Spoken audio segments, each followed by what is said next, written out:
मिनाइल भाई दुनिया छोड़ के चले गए हैं, आप भी अपनी आदतें छोड़ दें। ये देख रही है, ये कैसे जुबान चला रहा है मेरे आगे। क्या बकवास कर रहे हो?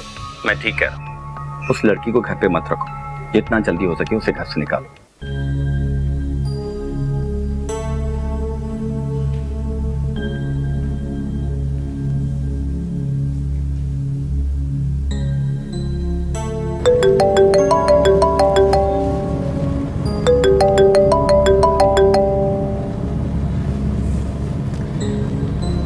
हेलो, खैरियत तो है मिनाइल?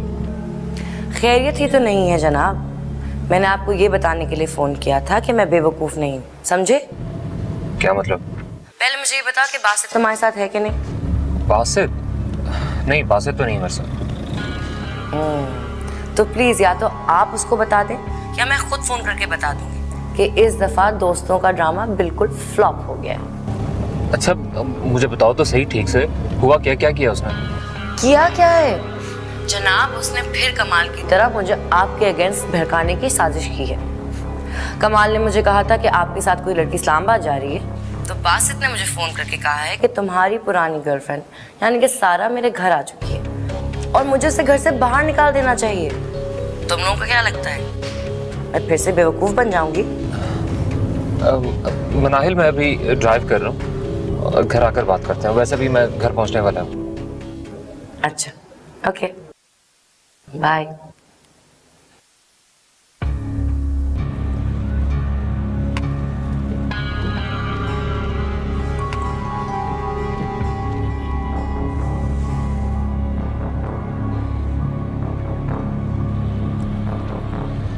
तुमसे इतनी देर बर्दाश्त नहीं हुआ, बहुत अफसोस का मुकाम है वैसे।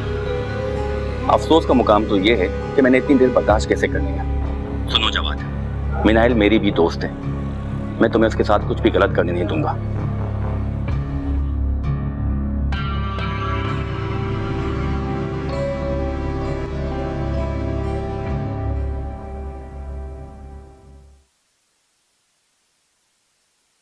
क्या हुआ? कौन था? मेरा और जवाद का मुश्तरका दोस्त बासित। तुम्हें पता है क्या कह रहा था? नहीं, मुझे कैसे पता होगा? वो मुझे कह रहा था कि मैं फौरन तुम्हें इस घर से बाहर निकाल दूं। लेकिन तुम प्लीज ऐसे वैसे कुछ नहीं सोचना। वो तुम्हें जरिया बनाकर मुझे बेवकूफ बनाने की कोशिश कर रहा है। लेकिन मैं तो उसे जानती भी नहीं हूँ, तो फिर जरिया किस लिए? तुम्हें नहीं जानता लेकिन मुझे तो जानता है ना। उसको लग रहा था तुम्हारी और जवाद की कोई झूठी लव स्टोरी बना के मुझे जवाद पर शक करने पे मजबूर कर देगा, लेकिन इस दफा मैं भी उसकी बातों में नहीं आऊंगी। तुम्हें पता है वो ऐसे पहले भी कर चुका है। जवाद तुम आ गए।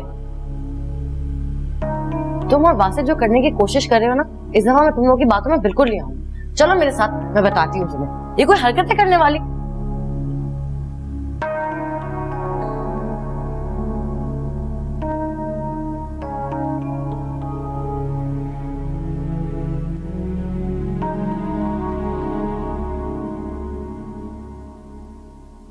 सारी किताबें आगे पीछे करती हैं, पता नहीं क्या करते हैं। मामू मैं अंदर आ सकता हूँ? हाँ आओ बैठो। मैं आपसे एक जरूरी बात करना चाह रहा था। कहो। मैं सारा भाभी के मोहल्ले गया था कुछ मालूमात लेने। कौन सारा भाभी? शकील की भाभी। उस लड़की की सारा भाभी से अच्छी सलाम दुआ थी, तो उसने बताया कि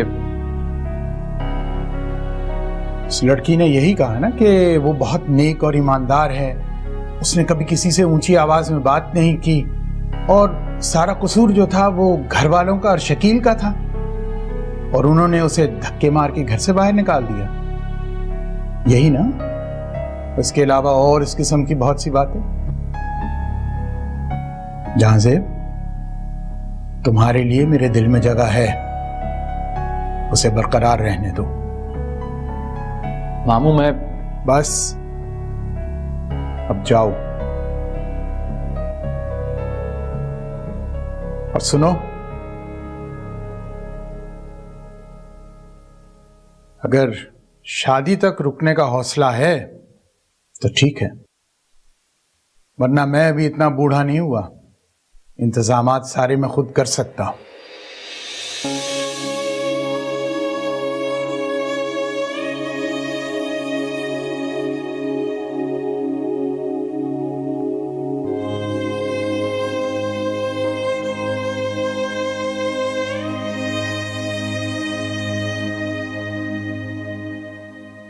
हो गया या अब भी कुछ बाकी है?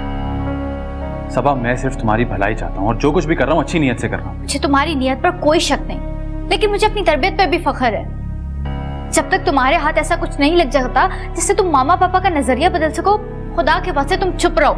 नहीं बैठूंगा मैं चुप, चाहे कुछ भी हो जाए। मैं तुम्हें इस जहन्नुम में नहीं जाने दूंगा। जाज़ेब,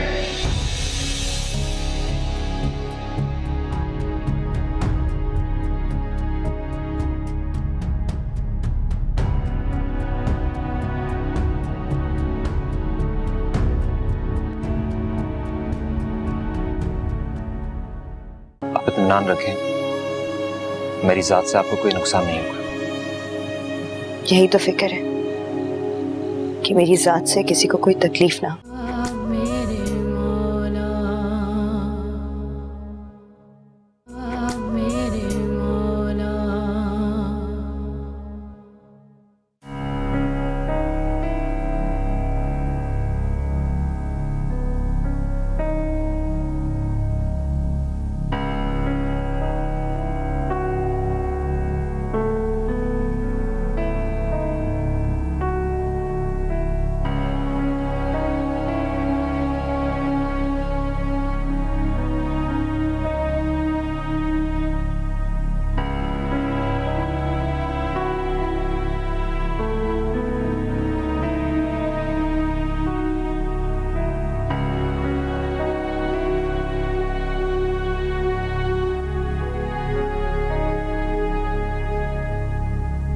क्या बात है कवि साहब, नींद नहीं आ रही?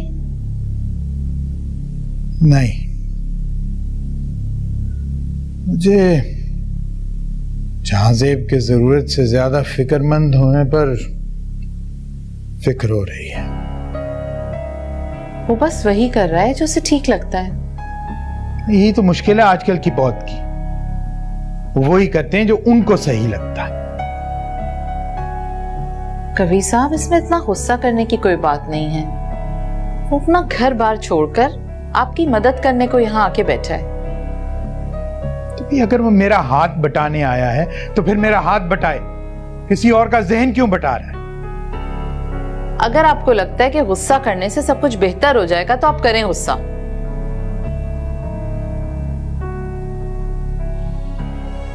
खैर, गुस्सा करने से सब कुछ तो ठीक नहीं होगा, मुझे कुछ और ही करना पड़ेगा।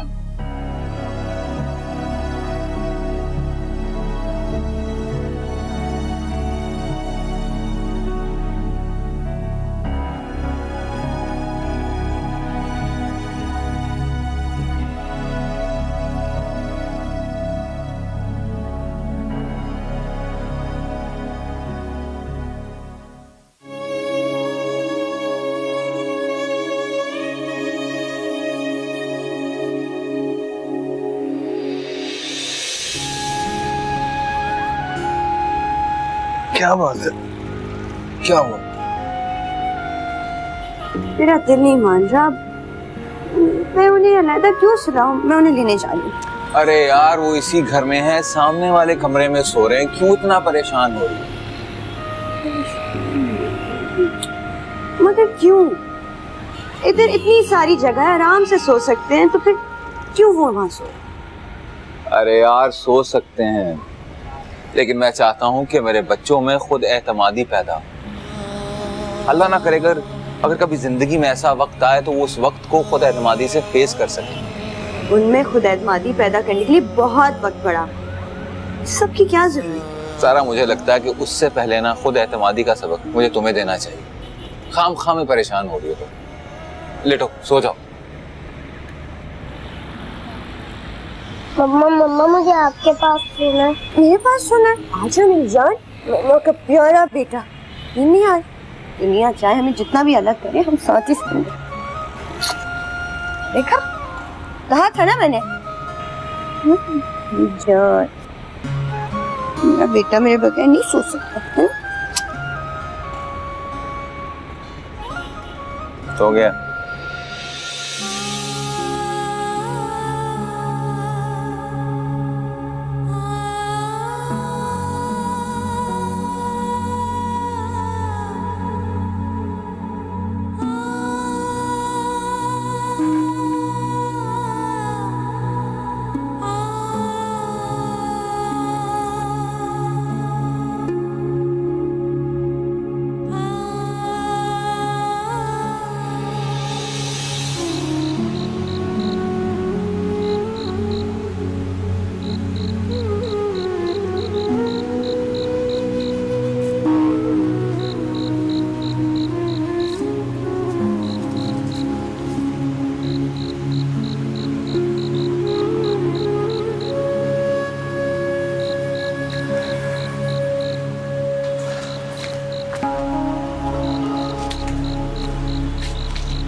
क्या वह नींद नहीं आ रही?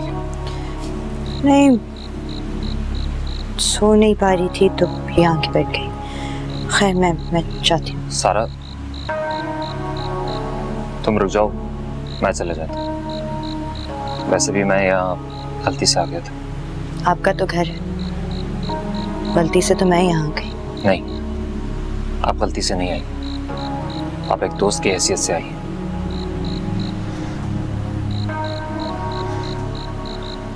और हाँ,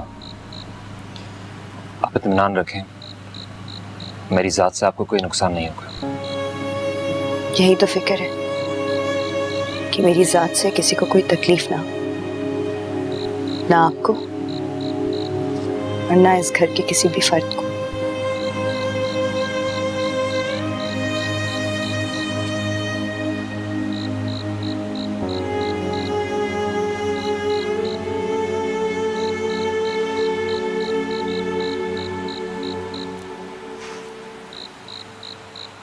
सारा वही लड़की है ना? कौन सी लड़की? वही जिसके पीछे कॉलेज के दिनों में तुम पागल हुए फिरते थे।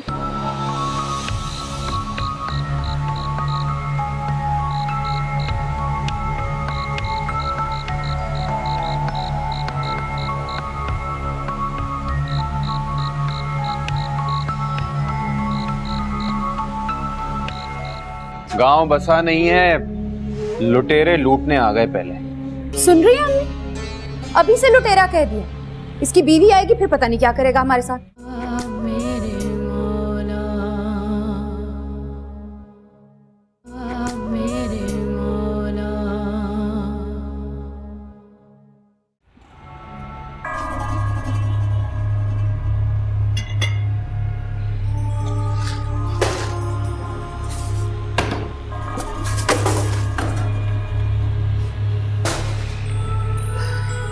अम्मी, सारा सौदा खत्म हो गया, कब आएगी इसकी तनख्वाह? वाह, गांव बसा नहीं है, लुटेरे लूटने आ गए पहले। सुन रही है अम्मी? अभी से लुटेरा कह दिया। इसकी बीवी आएगी फिर पता नहीं क्या करेगा हमारे साथ। शकील, जरा सोच समझ के बोला कर। कब मिल रही है तेरी तनख्वाह? अम्मा, मेरी तनख्वाह लाखों में नहीं है, हजारों में कमाता हूं मैं। उन हजारों से घर में सौदा भी डालूं, बिल भी भरूं। मेरे अपने ही खर्चे पूरे हो जाएं तो बहुत बड़ी बात है। तुम नहीं करोगे तो और कौन करेगा? राहिल भाई का आसरा भी गया। हाँ तो ठीक है भाई, मेरे आसरे पे भी रहने की जरूरत नहीं है। मैं नहीं कर सकता इतना सब कुछ, और जितना हो सकेगा मैं करूंगा। बाकी आप लोग खुद भी देख लेना,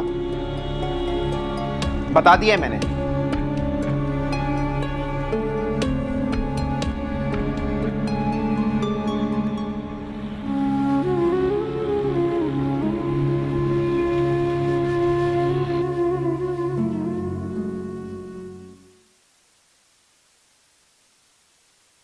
मामा, क्या हुआ? काफी परेशान लग रही हैं।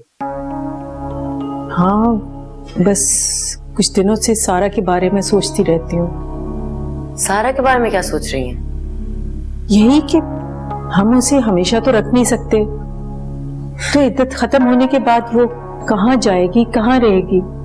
मामा जब इद्दत खत्म होगी तो तब की तब सोचेंगे। अभी से सोच सोच के क्यों परेशान हो रही हैं? वो तो सब ठीक है, लेकिन तुम पता तो करो कि वो कौन है, कहाँ रहती थी, उसके आगे पीछे कोई है कि नहीं है, कौन है ऐसा जो उसे रख सकता है या वो वहां जाके रह सकती है।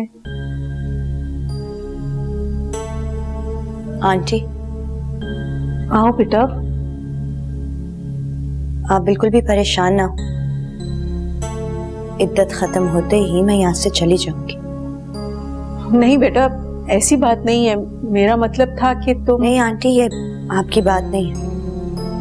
मैं खुद से अपनी जिंदगी अपने बच्चों के साथ नए सिरे से शुरू करना चाहती हूँ। वो सब कुछ ठीक है, लेकिन हम तुम्हें इद्दत के बाद भी तब तक नहीं जाने देंगे जब तक कोई प्रॉपर इंतजाम नहीं हो जाता। आप लोगों ने जितना मेरे लिए किया है वो बहुत है। अगर मैं अपनी जिंदगी किसी भी सहारे के बगैर गुजारना चाहती, दुनिया का ये रूप अपने बच्चों को खुद से दिखाना चाहती।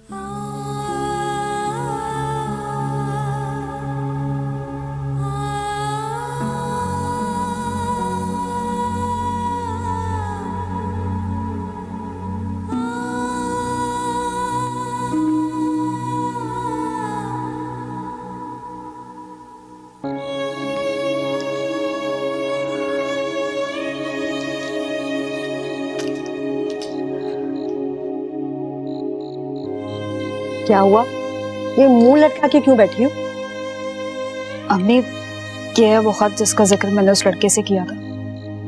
उस दिन तो मुझे मिला नहीं था, आज मिला है निम्रा की ड्राइंग बुक से। खत? कैसा खत? निम्रा ने लिखा था अल्लाह मियां को। अल्लाह मियां को? जी, अल्लाह मियां को। क्या लिखा है? उसने लिखा था, प्यारे अल्लाह मियां, आपको तो सब पता है, फिर भी आपको इसलिए बता रही हूँ कि मम्मा तो पापा से सब छुपाती। आप भी पापा को बता दे कि कल भी दादी ने मम्मा को बहुत बुरी तरह डांटा और धक्का भी दिया। शाजिया फुप्पो तो उन पर गर्म पानी भी फेंका था। अल्लाह मियां मम्मा ने पापा को बताया कि उन पर गलती से पानी गिर गया था। वो झूठ बोल रही थी, लेकिन आप तो सच्चे। प्लीज आप ही पापा को बता दें।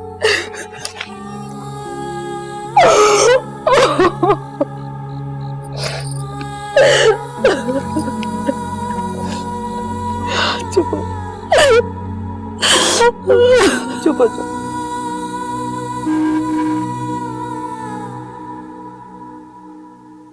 जानते हो, जहां से इस बच्ची का खत पढ़ने के बाद मेरा हौसला टूटा नहीं बल्कि और बढ़ गया है। तुम पागल तो नहीं हो गई?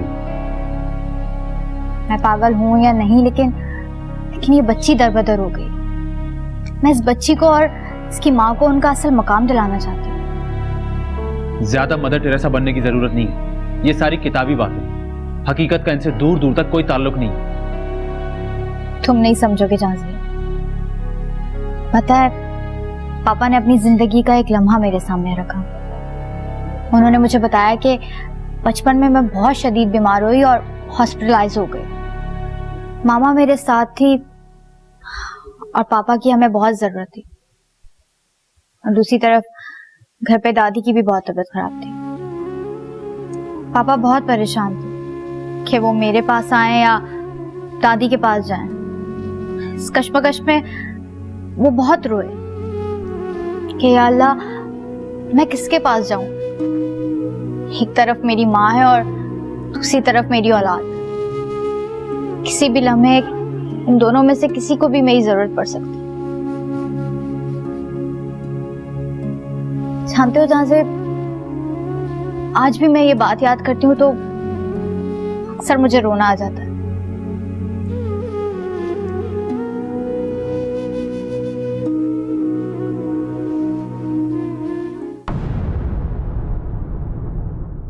कि एक लड़के की जिंदगी में इतने सारे गम कैसे हो सकते हैं? शायद अल्लाह ने उसे हमारे पास इसीलिए भेजा।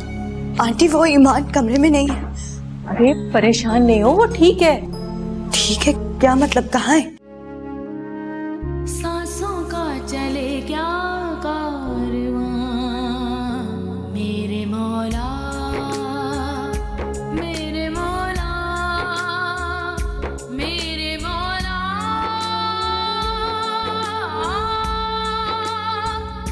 मेरे मौला। कैसा दर्द लगाया, कैसा रोग लगाया तूने अपने जहां में, एक घर न बसाया मेरे